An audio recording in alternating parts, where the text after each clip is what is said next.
Quando estudamos choque circulatório, muitas vezes temos a falsa impressão de que é fácil tratar um paciente em contexto de instabilidade hemodinâmica. No entanto, infelizmente, o paciente chega para a gente na UTI com vários tipos de choque ao mesmo tempo, e nunca somente com um tipo de choque. E para exemplificar isso, trouxemos agora um caso real que foi conduzido em nossa UTI. Um paciente de 75 anos, do sexo masculino, que de história pregressa tinha uma insuficiência cardíaca e tinha uma doença renal crônica não dialítica. Ele apresentava uma história de 7 dias de evolução, de uma dor abdominal progressivamente mais intensa. Ele evoluiu com parada de eliminação de fezes e flatos e há 2 dias com rebaixamento de nível de consciência, com febre termometrada a 37,8 graus e taquipneia. Ele foi trazido já numa fase tardia, depois de 7 dias de evolução da doença, para o pronto-socorro do Hospital São Paulo e chamava atenção no seu exame físico um abdômen rígido. Nos exames admissionais chamava atenção uma leucocitose importante, com desvio para formas imaturas, além disso uma gasometria arterial com um lactato de 57, um lactato aumentado, repercutindo com uma acidose metabólica, alteração dos exames de lipase, amilase no perfil hepático e também o rim, que já era um rim com doença renal crônica, com uma creatinina elevada, bem como a ureia. Foi procedida então uma tomografia de abdômen que evidenciou um pneuma peritônio e sinais de uma diverticulite perfurada. O paciente foi então prontamente encaminhado para o centro cirúrgico para realização de uma laparotomia exploradora. No entanto, quando a equipe de cirurgia fez a laparotomia, o que eles presenciaram não era mais somente uma diverticulite perfurada. O paciente já se encontrava no contexto de uma peritonite fecal. E durante o procedimento de lavagem da cavidade e realização de colectomia com reconstrução a Hartmann, o paciente intercorreu com uma lesão inadvertida de veia cava inferior e apresentou um sangramento importante com necessidade de transfusão maciça. O paciente recebeu 3 concentrados de hemácia, 7 de plaquetas e 4 de plasma. Já no final da cirurgia, o paciente apresentava com doses muito elevadas de drogas vasoativas. Nesse caso, ele recebia noradrenalina e adrenalina. E os exames de pós-operatório mostravam uma leucocitose progressivamente mais importante e uma acidose lática também progressivamente mais importante. Quando a gente analisa esse caso e a gente se pergunta qual tipo de choque está cometendo esse paciente nesse momento, o que está tornando esse paciente tão instável. E voltando alguns slides atrás, nos exemplos de choque que nós temos, vamos destacar os principais choques que esse paciente pode ter. Esse paciente pode ter um choque hipovolêmico por componente de sangramento. Ele apresentou um sangramento importante intraoperatório. Será que ele continua sangrando? O paciente recebeu uma certa quantidade de cristalóide. Mas será que o tanto de soro que ele recebeu intraoperatório foi suficiente para o grau de vasoplegia que ele tem? O paciente já era um cardiopata. Será que nesse contexto todo de instabilidade, ele evoluiu com um infarto agudo do miocárdio? É um paciente também que de história pregressa já tinha uma disfunção cardíaca. Em intraoperatório, foi puncionado um acesso venoso central e será que de maneira inadvertida foi ocasionado um pneumotórax também? Além disso, devemos lembrar que o paciente chegou devido a um quadro de uma suspeita de uma diverticulite perfurada que se confirmou como uma peritonite fecal, num choque séptico.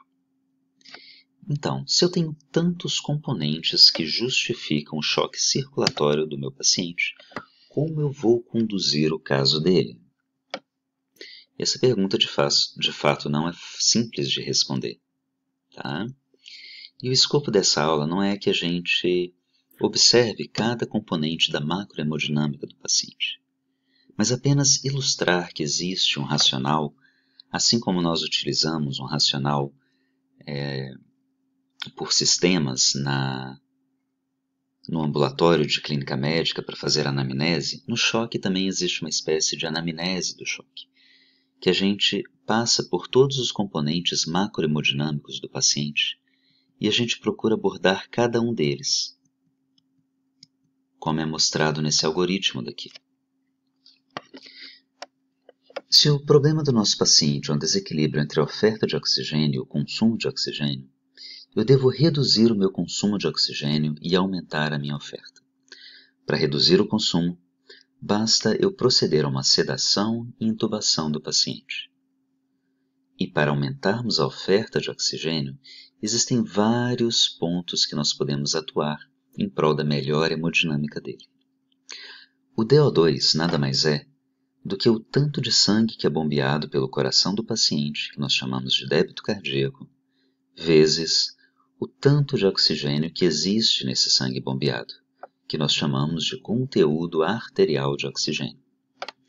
O conteúdo arterial de oxigênio depende sobretudo de 3 componentes: a concentração da hemoglobina, a quantidade de oxigênio ligado a essa hemoglobina, que nós chamamos de saturação de oxigênio, e depende também do tanto de oxigênio dissolvido no plasma. Desses 3 componentes, o último é o menos importante.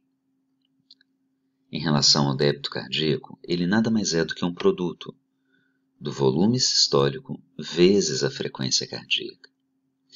E o volume sistólico por si, ele depende de 3 componentes principais. Depende do tanto de sangue que chega até o coração, que nós vamos chamar de pré-carga. Depende da resistência que os vasos sanguíneos fazem contra o fluxo sanguíneo, que vamos chamar de pós-carga. Depende da força de contração cardíaca, que nós vamos chamar de contratilidade ou de inotropismo. Quando atuamos na pré-carga, podemos otimizar a pré-carga do nosso paciente, ou seja, o volume circulatório dele, através de cristalóides, através de coloides. E quando falamos de transfusão sanguínea, pensamos muito mais num contexto de otimização de hemoglobina para melhorar o conteúdo arterial de oxigênio, do que apenas no volume circulante. Quando julgamos que nosso paciente tem uma pós-carga inadequada, podemos atuar sobre ela através de drogas vasoativas.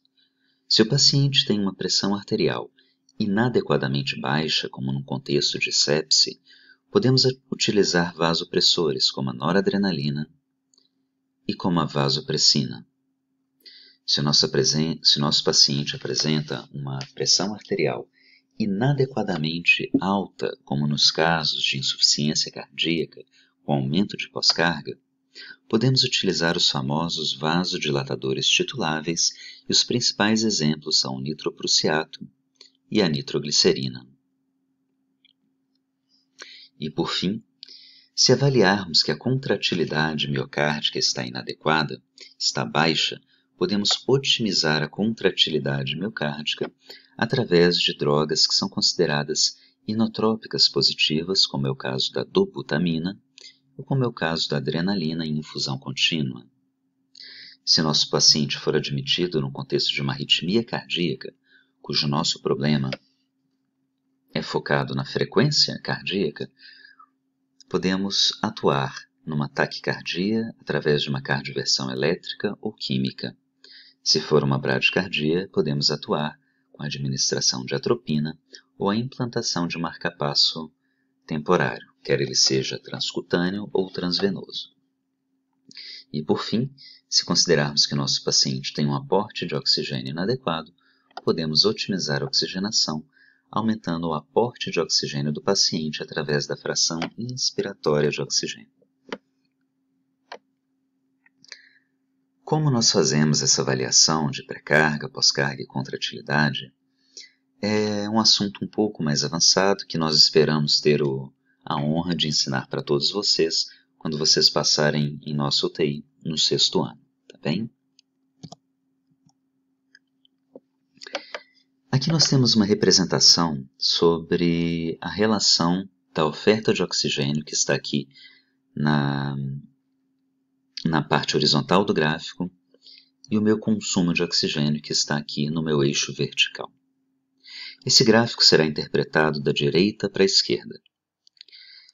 Mantendo a mesma extração de oxigênio, à medida que nós reduzimos a minha oferta de oxigênio, os nossos tecidos têm a propriedade de extraírem cada vez mais oxigênio que chega até ele. No entanto, chega um ponto que a quantidade de oxigênio que é extraído é a quantidade máxima. A partir desse momento, que nós chamamos de DO2 crítica, se a minha oferta de oxigênio continuar caindo, eu não consigo mais aumentar a minha taxa de extração de oxigênio pelo tecido.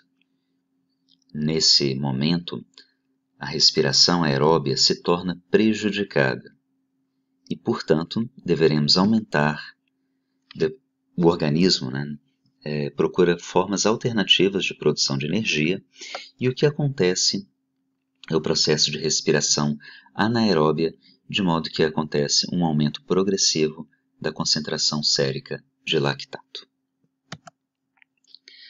Muitas vezes, quando abordamos um paciente com choque circulatório, nós conseguimos otimizar todos os parâmetros hemodinâmicos e mesmo assim o paciente continua piorando. Qual é a justificativa para esse evento? A justificativa é que quando nós atuamos no sistema circulatório do paciente, nós atuamos apenas na macrohemodinâmica. Todas as variáveis macrohemodinâmicas, como pressão arterial, frequência cardíaca, débito cardíaco, são todos relacionados à parte mais mecânica do processo, que são os grandes vasos e a bomba de contração cardíaca. Infelizmente, não existe nada comprovado na literatura médica que nos permita atuar sobre a microcirculação do paciente. Então, pode ser que no momento mais avançado do choque circulatório, o paciente se apresente num contexto de disfunção microcirculatória e um mau funcionamento da sua mitocôndria, não sendo possível a extração de oxigênio e a utilização desse oxigênio para a manutenção das atividades celulares. Aqui nós temos um exemplo de uma filmagem da microcirculação de um paciente com sepse. Inicialmente, nós notamos uma heterogeneidade da distribuição dos vasos sanguíneos. Notamos que em algumas regiões aqui da nossa filmagem apresentam uma densidade maior de vasos sanguíneos, enquanto outras regiões, como por exemplo a direita e superior, nós temos uma menor quantidade de vasos sanguíneos. Notamos também que os vasos sanguíneos apresentam grumos de hemácias, que são pequenos trombos que muitas vezes se desprendem e seguem o caminho da microcirculação. Esses grumos de hemácias, eles não deveriam acontecer. As hemácias deveriam passar pela microcirculação de maneira enfileirada e de maneira contínua. Então, isso pode justificar, em parte, a não melhora do paciente após termos otimizado toda a macrohemodinâmica dele.